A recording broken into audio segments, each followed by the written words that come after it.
থাইরয়েডের প্রধান কারণ আমরা যদি দেখি তাহলে কিন্তু আমরা দেখতে পাবো যে আয়োডিন ডেফিসিয়েন্সির জন্য আমাদের কিন্তু হাইপোথাইরয়েডিজম বা গয়টার খুব কমন।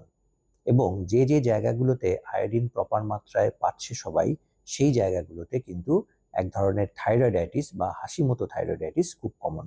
এই দুটো কারণেই কিন্তু মেইনলি থাইরয়েড হয়।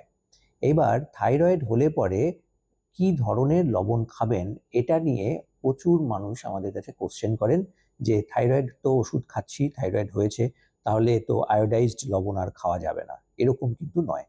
আমরা যেহেতু দেখি যে আয়োডিন ডেফিসিয়েন্সির জন্য থাইরয়েড হয়, সেক্ষেত্রে থাইরয়েড হলে পরে আয়োডিন বন্ধ করে দিতে হবে এরকম কোনো কিন্তু সায়েন্টিফিক ইস্যুস নেই। তারা কিন্তু এরকম সি সল্ট বা নন আয়োডাইজড যে লবণগুলো সেগুলোও খেতে পারেন এবং নর্মাল যে আয়োডাইজড লবণ সেটাও খেতে পারেন।